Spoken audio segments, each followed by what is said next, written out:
Sasali ba ako sa kampanya ng PDP, PDP. senator candidates at sa mga guest candidates nila? Palagay ko naman hindi na kailangan ako sumama sa kampanya nila dahil alam na ng taong bayan at alam na ng buong bansa na kailangan nila baguhin ang muka ng ating gobyerno at alam nila na kailangan nilang iboto 10 doon sa mga kandidato na yon. Unang-una, yung mga kandidato ng PDP, Senator Bongo, Senator Bato de la Rosa, Attorney Hinlo, Attorney Bondok, Philip Salvador, and Vic meron pang Rodriguez, ma'am. isa. Vic Rodriguez, ma'am. Vic Vic Rodriguez. Rodriguez is a guest candidate of PDP. So meron pa tayong isang PDP senator. And meron tayong apat na guest candidate. Si Attorney Vic Rodriguez, si Congressman Rodante Marcoleta, si Pastor Apollo Kibuloy, and si Dr. Richard Mata. So, uh, tingin ko yun nga siguro ang dahilan kung bakit inalis or ginawa ng extraordinary rendition ang dating Pangulo dahil mukhang magba-block voting ang buong Pilipinas sa 10 senador. Okay po, ma'am. Thank you po, ma'am. Okay. Next question, Jason Rubrigo, SMNI. Jason? Hi ma'am, good afternoon po. Ma'am, dito po sa legal team po ni dating Pangulong Rodrigo Duterte, kamusta po yung pakikipag-usap natin doon sa listahan po ng mga abogado at kailan po natin inaasahan na magbubuo po ang legal team ni dating Pangulong Duterte? Oo. Mamayang gabi may darating na isang abogado, no? So, kailangan ko siya kausapin, kailangan ko siya i-interview para maidagdag siya sa legal team. Hindi ko sila papangalanan dahil gusto ko protektahan ang kanilang privacy dahil baka mabombard sila ng kung ano-ano no na mga tanong o mga tawag o mga lobbying ng mga iba't ibang grupo, iba't ibang tao. So hindi ko papangalanan yung ibang miyembro ng legal team. Papangalanan ko lang ang lead counsel natin ay si Nicholas Kaufman. Okay. Ma'am, kanina po sa Senate hearing, you've said na gusto mong sumagot yung Armed Forces of the Philippines kung bakit nila pinayagan na mangyari ito kay Pangulong Duterte. Sa tingin niyo po ba may pananagutan po ang AFP sa nangyari kay dating Pangulo?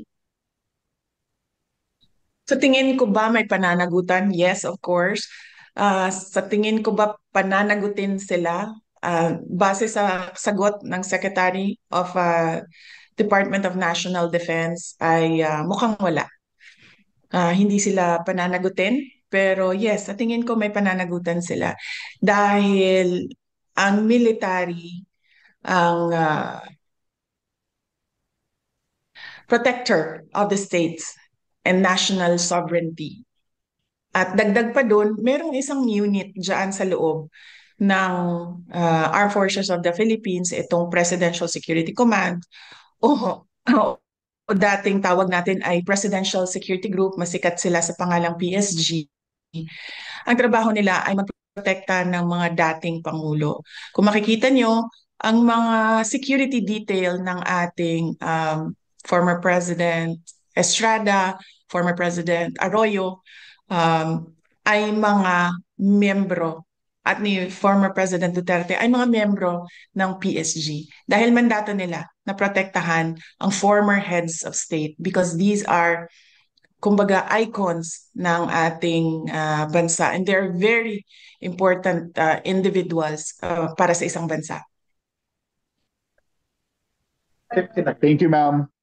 Next, okay. Next question, Ms. Joanna Gialagon, Asahi Shimbun. Good afternoon, ma'am. Thank you for taking the time to speak with us.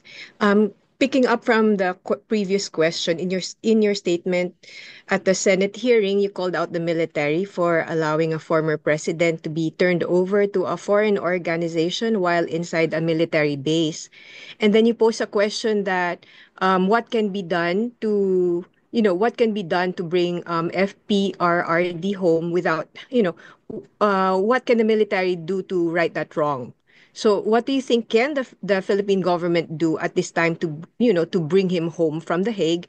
And what can I'm going back to that, what can the military do to correct the oversight maybe that when it allowed the turnover of a Filipino citizen to a foreign organization? I think it is best if you ask them. I do not want to suggest to them kung ano yung dapat gawin. Dapat siguro i-demand natin sa kanila na mag-isip sila. But clearly from the answers of Secretary of the Department of Justice kanina, I don't think they will make moves in taking back or bringing the former president home. So, hanapan na lang namin ng ibang paraan kung paano maiuwi ang ating dating Pangulo. And he expressed that already as well. Kasi sinabi niya na magme-mayor pa siya, magiging mayor pa siya.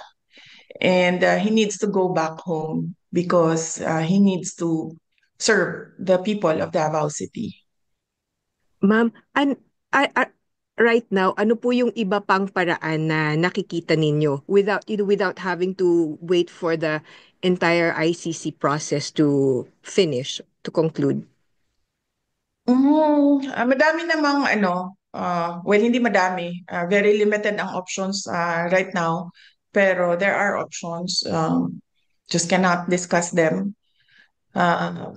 Kasi, the Philippine government is working with the ICC in making sure that the president stays in detention. So, wag na lang natin pag-usapan kung ano yung mga pwedeng gawin. Pero, merong very limited ang options, pero meron. Ma'am, pwedeng isa pa, birthday lang po ni FPRRD later this month. Ano po ang plano natin para din sa kanyang birthday? Nag-aantay ako kung sino sa mga relatives namin ang darating. So hindi ko alam kung makakarating yung aking mga kapatid. Ang plano ko ay i-apply sila lahat ng permission to visit. Kung hindi man kami payagan na sabay-sabay kami, ibigay ko na sa kanilang tatlo yung oras nung araw na yon para makasama nila ang aming papa sa kanyang birthday. And ang pagkakaalam ko, merong mga grupo ng ating mga overseas Filipino workers at mga Filipinos living abroad na mag-celebrate ng birthday ni Pangulong Duterte. Hindi ko lang alam paano, saan at yung mga detalye, pero narinig ko na meron silang pinag-uusapan na ganun. Ang sigurado lamang ay yung peace rally, support to former President Rodrigo Duterte to bring him home to the Philippines ay merong rally or merong gathering ngayong March 23. Ito ay Sundays dito sa The Hague pero wala pa tayong specific na lugar dito sa The Hague dahil pinag-uusapan pa ng ating mga kababayan. Salamat po. Okay, Thank you. Next question. A. Balagtasi, The New York Times. A. Hi, ma'am. Good afternoon.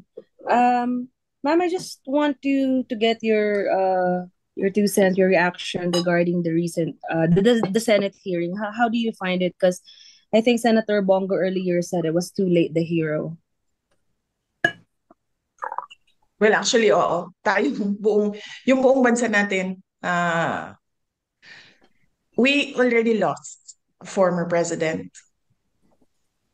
So, late na tayo. Kaya nga, sinabi ko kanina, kung Hindi ko lang maalala kung nasabi ko ba. Pero ways forward na lang tayo. Unang-una, sino ang mananagot? But we don't expect na merong papanagutin. Pangalawa, anong gagawin natin